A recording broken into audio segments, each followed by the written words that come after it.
Hello everyone. On this channel, I feel that information about what is happening in China is often not correctly conveyed to countries other than China, so I will be disseminating the information I have gathered in English. I'm getting information from multiple media, so I'd be happy if you could comment on the content of the video. Also, my native language is not English, so I use an AI speaker to create the voice to convey the information correctly.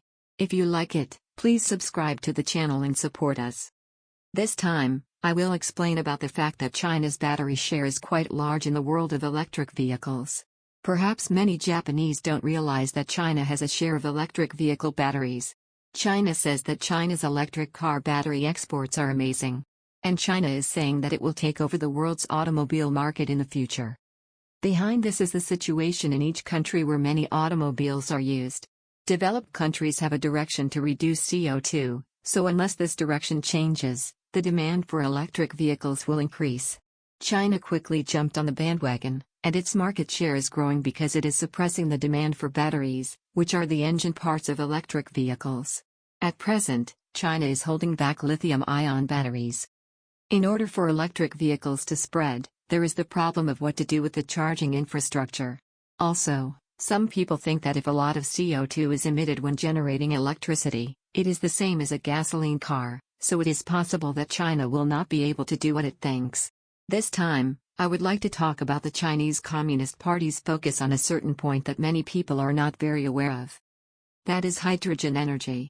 When I think of hydrogen, I think there is an image of something like a Japanese specialty.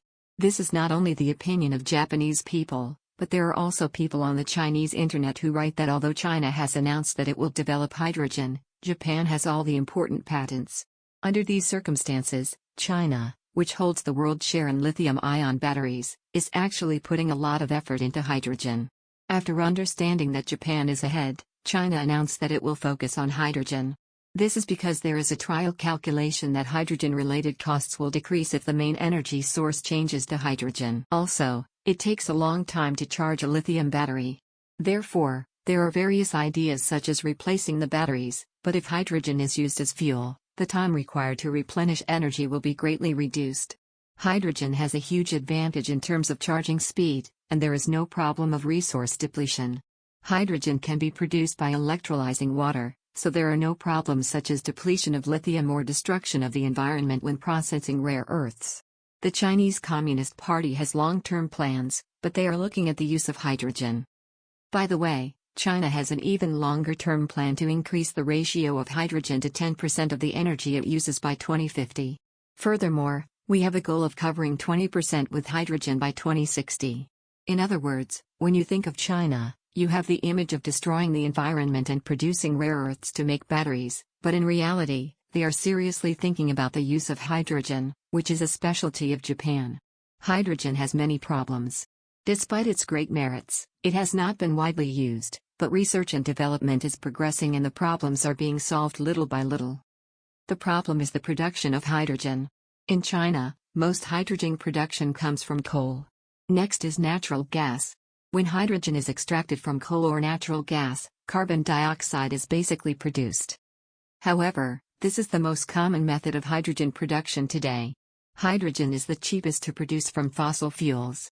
Even if hydrogen is burned, it turns into water, so even if you say that CO2 is irrelevant, it doesn't make sense if a lot of carbon dioxide is emitted when producing hydrogen. If CO2 reduction continues to be a global trend, it will be necessary to adopt a method that does not emit carbon dioxide when producing hydrogen. In other words, it is a method of producing hydrogen by electrolyzing water, and there are various types of this as well. The most common method of electrolyzing water to obtain hydrogen is the alkaline electrolysis method. There are other methods such as pemensoic, but these are fields that have yet to be put into practical use on a large scale. By the way, the alkaline electrolysis method has problems such as the inability to increase the pressure or the temperature due to the corrosiveness of the electrolyte. All of them have problems and there is a limit to improving efficiency, so various methods are being tried, but the biggest bottleneck in production is cost. By the way, in China, it is common to produce hydrogen from fossil fuels, and it costs 12.46 yuan to produce 1 kilogram of hydrogen. It is said that 64% of the raw material is coal, so if calculated at 800 yuan per ton, the cost of 1 kilogram of hydrogen is 12.46 yuan. This is the cheapest price for hydrogen production in China. China is aiming to produce cheaper than this. There is a target of 10 yuan per kilogram by 2050, but if 1 kilogram of hydrogen can be produced for 10 yuan, it will be even more cost-effective than using lithium-ion batteries. Speaking of China, the image of lithium-ion batteries comes to mind, but China has a strategy of mass-producing hydrogen at even lower cost and leading the world in hydrogen after lithium-ion batteries. This is something that people are not very aware of, so I would like to take this opportunity to let you know.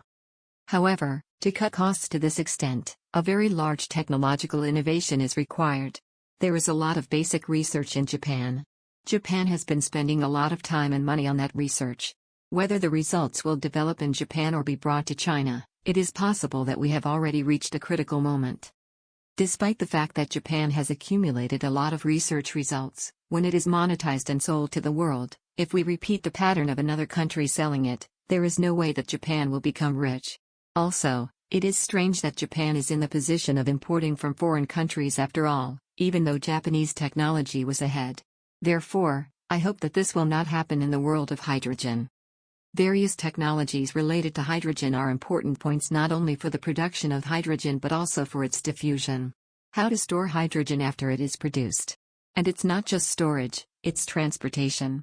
How to transport the produced hydrogen to the hydrogen station, and the technology to safely store the hydrogen at the hydrogen station are not easy. Liquid hydrogen is available at the laboratory level, but it is quite difficult to store large amounts of it in liquid form. Currently, the mainstream method in China is to store hydrogen compressed under high pressure. Liquefaction is technically difficult. In particular, it is difficult to store a large amount of hydrogen, so we store compressed hydrogen under pressure, but the technology to store hydrogen safely is an important technology for running a car with hydrogen. Hydrogen can be stored not only by compressing or liquefying the hydrogen itself, but also by infiltrating hydrogen molecules into various materials. This field is a mass of various know-how and technology, such as material research and mass production methods. Japan has long had the idea of running a car on hydrogen.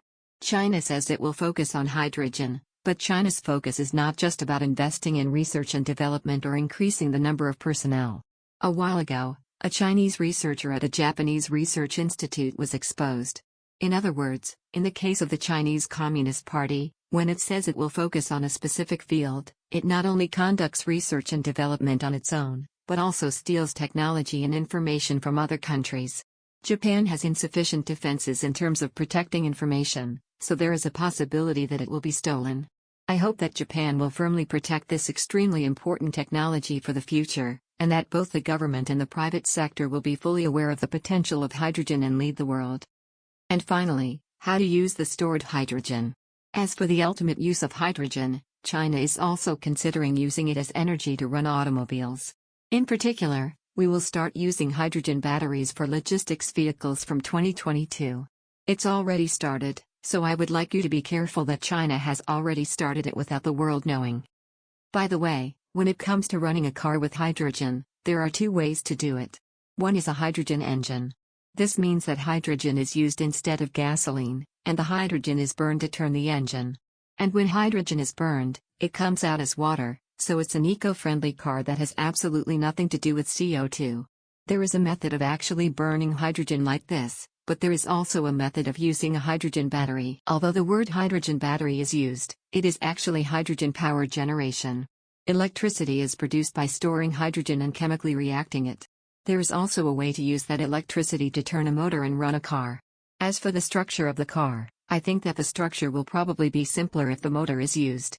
Since the hydrogen engine is an internal combustion engine, I think that the know-how of gasoline vehicles is overwhelmingly strong, so I think that the superiority of Japanese companies lies in the hydrogen engine.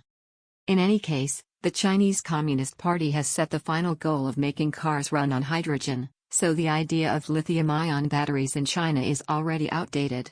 If the world of the future really becomes the world of EVs, I think there is a high possibility that the age of hydrogen will eventually come. If the overall volume increases, hydrogen will have overwhelming advantages over using lithium batteries, so the day may come when it will beat gasoline vehicles in terms of cost. That's all for now. See you next time.